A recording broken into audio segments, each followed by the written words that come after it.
Le Burundi, au travers son ministre des Affaires étrangères, demande une place à la table de négociation à Doha ainsi qu'à Washington. Est-ce que cela est possible? Nous sommes en train de nous poser la question. Est-ce que cela est faisable? Nous sommes en train de nous demander. Bonjour, bonsoir à vous tous qui ne cessez de nous suivre. Ensemble, nous sommes en train de parcourir, de comprendre, analyser et entrer dans la profondeur des choses qui sont en train de se passer. Alors, nous sommes aujourd'hui le 18 du mois de novembre 2025 et vous qui êtes en train de nous suivre, merci à vous tous, abonnez-vous, likez et partagez.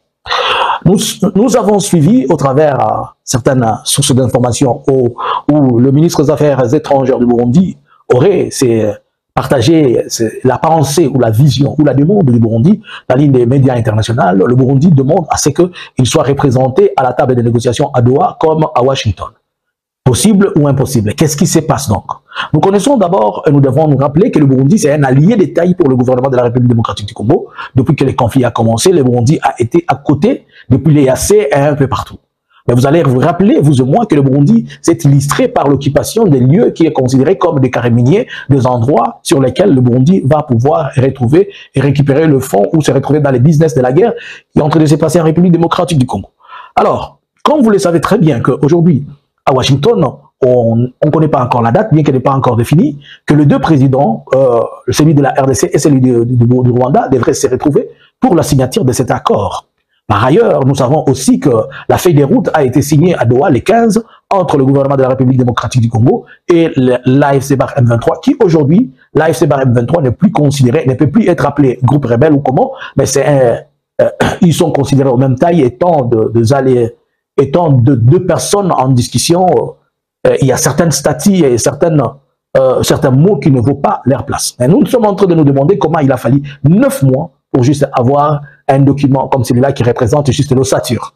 Donc, si on doit entrer dans les négociations proprement dites, c'est que ça nous prendra 3 ans, 4 ans ou 5 ans. Par ailleurs, sur le terrain, on est en train de nous signaler l'avancée des troupes de l'AFC/M23, occupant cette avancée qui est signalée dans les territoires de Chabunda. On est en train de nous dire comment certains territoires sont en train d'être récupérés. Nous allons revenir vers vous pour vous donner des détails et entrer un peu dans la profondeur de cette analyse-là. Mais non. Comment est-il possible que les Burundi exigent cela? D'abord, est-ce que c'est faisable? À l'heure actuelle, nous pouvons dire que ce n'est pas faisable, puisque les discussions à Doha ont tellement avancé. Et à Washington, les choses ont tellement avancé. Et connaissant que le Rwanda et la RDC, ce sont eux qui étaient en belligérance, le Burundi, c'est un allié. D'abord, et c'est un allié. Le Burundi, même s'il demande cette place, viendra-t-il comme mercenaire ou bien comme un pays invité? Étant un pays invité, il n'a pas le droit de pouvoir se retrouver à la table des négociations, à moins qu'il soit belligérant dans la situation.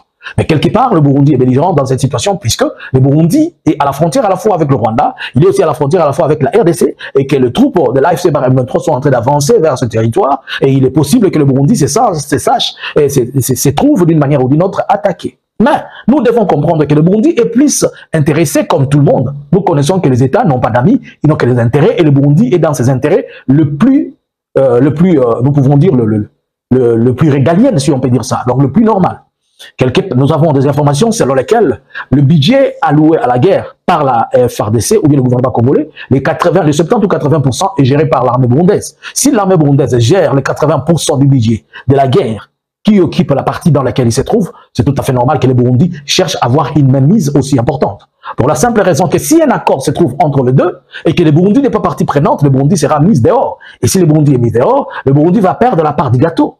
Puisque le gouvernement de Kinshasa a démontré à plusieurs fois qu'il s'agissait plus, et ce qui était plus important, sur le Rwanda. Pour la simple raison qu'il a un conflit avec le Rwanda, le gouvernement de la République démocratique du Congo accuse le Rwanda d'agresser et de l'agresser sur ce territoire, mais il n'accuse pas le Burundi de l'agresser car le Burundi c'est un allié. Lors du sommet de la CIRGL qui s'est passé à Kinshasa le 15, le président de la République démocratique du Congo ainsi que celui du Burundi, ils se sont assis pour discuter et notamment ils ont parlé des questions liées à l'agriculture. Après cela, bon, ça a été élargi. Mais c'est là que tombe pique que le ministre des Affaires étrangères veut que le Burundi s'asseye. C'est-à-dire, c'est la politique du Burundi. Le Burundi veut s'asseoir. Mais alors, nous allons nous poser des questions. Est-ce que le Burundi est en légalité de cela? Nous pouvons dire non, puisque le Burundi est invité en RDC comme étant des mercenaires.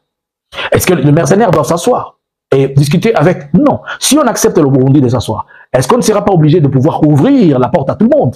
L'Ouganda aussi demandera qu'il puisse s'asseoir. La Tanzanie demandera aussi. L'Angola, bien sûr, la Zambie viendra, l'Afrique du Sud, et ça sera une comme étant, ça sera quelque chose qu'on va appeler l'Union africaine tout autour de la RDC, ou bien les pays de la CRGL en train de négocier. Alors, à ce point-là, il faudrait que la République démocratique du Congo se trouve plusieurs alliés qui puissent être avec lui sur cette table. Mais le Burundi a plusieurs autres raisons. Par exemple, la raison sécuritaire. La situation du Burundi et du Rwanda est différente.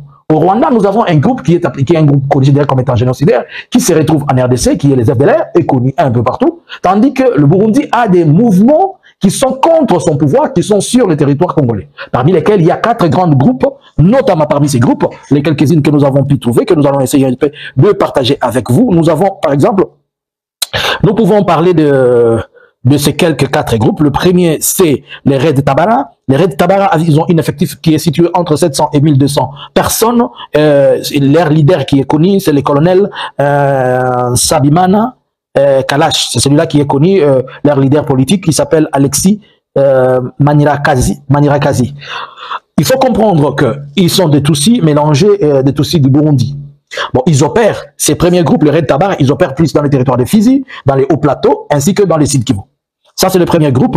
Nous avons le second groupe, c'est les Forêts Bou, c'est-à-dire FPR, Force républicaine du Burundi, Force populaire du Burundi. Ils ont un effectif de presque 400 hommes, et on les situe, il est conduit par un certain colonel Edouard Chimimana, et dont leur coordonnateur politique, c'est le général Godefroy Niyombase.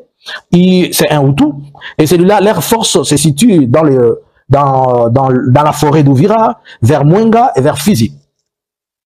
Alors, nous avons le 4e groupe, c'est les FNL, alliés, ce sont des FNL dissidents. On estime que les FNL ne sont pas tellement nombreux, on peut parler de 300 ou 400, mais dont le commandant, il y a plusieurs commandants, chefs des un ex-major qui, Zeimana, dont on disait qu'il était le leader de ces groupes, et dont on croyait jusque-là que c'était lui le patron. C'est un Hutu. Il opère dans la plaine de la Ruzizi, ainsi que dans l'Ouvira. Et le 4e, c'est les Twiranéo, dont on suppose que parmi les Twiranéo, certains disent que parmi les Twiranéo, il y a une L ou bien NL qui appartient au Burundi. Il a un effectif de moins entre 600 et 1000 personnes, dont récemment, leur commandant, c'est le colonel Michel Rukundo. Ils opèrent dans les hauts plateaux de Sud Kivu. Ils sont mixés entre eux et le Banyamulenge. Bon, alors, si on doit dire que les Twiranéo, une partie, sont des Twiranéo burundais, c'est puisque peut-être on sait que les Twiranéo sont des Twiranéo, il est allié au M23, et que les Twiranéo sont Tutsis, ils combattent pour la cause de marginalisation, comme ils sont en train de le dire. Ainsi donc, on peut soustraire ces groupes de ne pas être parmi eux. On a au moins 3 groupes qui sont burundais. Alors, ces 3 groupes burundais, le Burundi a intérêt de les poursuivre. Et le Burundi veut au moins trouver une part dans la table de négociation pour dire qu'il y a des gens qui sont sur votre sol qui nous insécurisent. Ça, c'est un de deux. Le Burundi aimerait aussi que les accords avec la RDC soient reconnus au niveau international, afin qu'on ne vienne pas les taxer de piller ou de faire ceci, puisque maintenant, pour le compte du Rwanda, c'est totalement ouvert. Le Rwanda a raison de pouvoir exploiter ou faire quoi que ce soit. Il faut aussi noter que la frontière entre le Rwanda et le Burundi et la RDC, elle est aussi importante, elle est considérable, et que les opérations transactionnelles et les opérations qui se font au quotidien permettent à ce que le Burundi se sente dans l'obligation de pouvoir avoir une garantie internationale. Est-ce que ça sera possible? Je ne sais pas. Est-ce que c'est faisable? Je ne sais pas. Vu les pressions que l'AFC est en train de mettre sur le Burundi, vu les défaites sur terrain, je ne sais pas si le Burundi va vraiment avoir cette place qu'il est en train de demander. Parce que si on donne cette place au Burundi, c'est qu'on va aussi en donner à d'autres personnes. Que pensez-vous? Le Burundi mérite-t-il une place à Doha comme à Washington? À vous les claviers, bonjour, bonsoir.